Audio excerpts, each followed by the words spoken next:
राधे राधे दोस्तों। आज मेरी कहानी का शीर्षक है गोपियों का उद्धव से मिलना। कहानी बहुत ही भावुक है, तो चलिए चलते हैं कहानी की तरफ। मथुरा में कंस का वध करने के बाद श्री कृष्ण और बलराम वहीं रहने लगे। गोकुल वृंदावन की गोपियां, नंद बाबा, यशोदा माता सभी कृष्ण वियोग में तड़प रहे थे। गोपियां अपने हर काम में, हर दिशा में, हर स्वर में केवल कृष्ण को ही देखती सुनती थी। उसी समय श्री कृष्ण ने अपने परम सखा और शिष्य उद्धव को बुलाया। कृष्ण ने कहा, उद्धव, तुम मेरे प्रिय अत्यंत हो। तुम्हें ज्ञान, योग और विवेक है। अब तुम वृंदावन जाओ और मेरी ओर से वहां के सभी लोगों को शांत बना दो। गोपियों को समझाओ कि आत्मा अमर है, मुझसे उनका अलगाव केवल देह का भ्रम है। उद्धव ने आदेश स्वीकार किया। वह रथ पर बैठकर गोकुल की ओर रवाना हुई। जब उद्धव पहुंचे, नंद बाबा और यशोदा ने उन्हें बड़े प्रेम से स्वागत किया। पर जब गोपियों को पता चला कि कृष्ण का दूत आया है, वे सब दौड़ती हुई उद्धव के पास पहुंची। उनकी आंखों से अश्रुदास बह रही थी। उन्होंने कहा, कहाँ है हमारे प्यारे कान्हा? क्या वे हमें याद करते हैं? क्या उन्होंने कभी पूछा कि गोपियां जीवित हैं या नहीं? उद्धव ने उन्हें ज्ञान का उपदेश देना चाहा। हे गोपियों, श्री कृष्ण सर्वव्यापक है।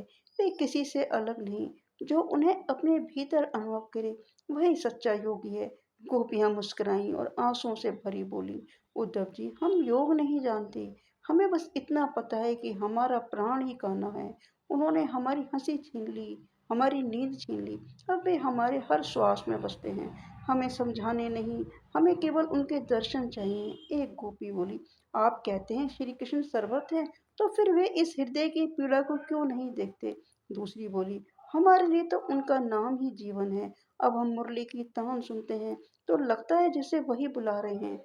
उद्धव, जो स्वयं योगेश्वर कहलाते थे, गोपियों का ये भक्ति भाव देखकर विस्मित हो गए। उन्हें समझ आया कि जो प्रेम गोपियों में है, वह किसी योग या वेद ज्ञान से नहीं जाना जा सकता। उन्होंने कहा, हे गोपियों, आप धन्य हो। आपका यह प्रेम संसार के लिए आदर्श है। आपके चरणों की धूल से भी मुझ जैसे योगियों का उद्धार हो सकता है। उद्धव ने लौटकर श्री कृष्ण से कहा, प्रभु, वृंदावन की गोपियां तो आपके पाने की नहीं, आपके जीने की साधना करती हैं। उनका प्रेम ज्ञान से परे, वेदों से ऊपर और भक्ति का सर्वोच्च रूप है।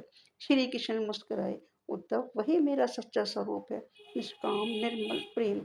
यह कथा हमें सिखाती है कि भक्ति का सर्वोच्च रूप गोपियों का प्रेम है, जहाँ न स्वार्थ न ज्ञान की जटिलता, केवल शुद्ध प्रेम और समर्पण। दोस्तों, अगर आपको मेरी यह कहानी अच्छी लगी हो तो प्लीज़ लाइक, कमेंट और शेयर करें। और जो मेरे चैनल पे नए हैं, मेरे चैनल को सब्सक्राइब करें। धन्यवाद दोस्तों।